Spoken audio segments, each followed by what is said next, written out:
आदित्याय च सोमाय मङ्गलाय बुधाय च गुरुशुक्रशनिभ्यश्च राहवे केतवे नमः। जपाकुसुमसङ्काशं काश्यपेयं महाद्युतिं तमोवरीं सर्वपापघ्नं प्रणतोऽस्मि दिवाकरम्।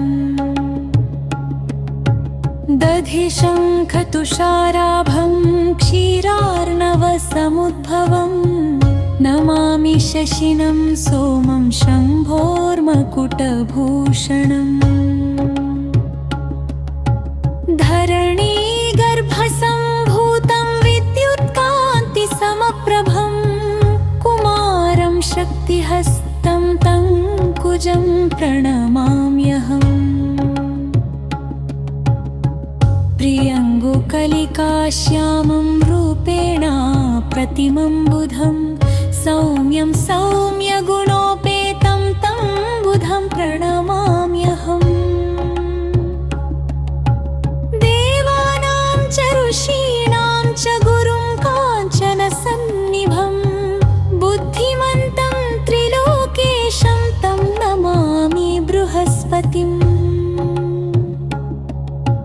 हिमकुन्दमृणालाभं दैत्यानं परमं गुरुं सर्वशास्त्रप्रवक्तारं भार्गवं प्रणमाम्यहम्। नीलाञ्जनसमाभासं रविपुत्रं यमाग्रजं छायामार्ताण्डसम्भूतं तं नमामि शनैश्चरम्। अर्थकायं महावीरं सम्भृदित्य विमर्दनं सिंहिकागर्भसम्भूतं तं राहुं प्रणमाम्यहम्। पलाशपुष्पसङ्काशं तारकाग्रहमस्तकं रौद्रं रौद्रात्मकं घोरं तं केतुं प्रणमाम्यहम्। इति व्यासमुखोद्गीतं यः पठेत् सुसमाहितः दिवा वा यदि वा रात्रौ विघ्नशान्तिर्भविष्यति।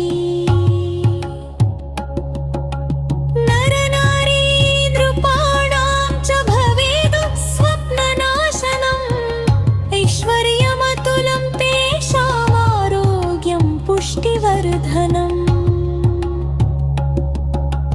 ग्रहनक्षत्रजाः पीडास्तस्कराग्निसमुद्भवा ताः सर्वाः प्रशमं यान्ति व्यासो ब्रूते न संशयः।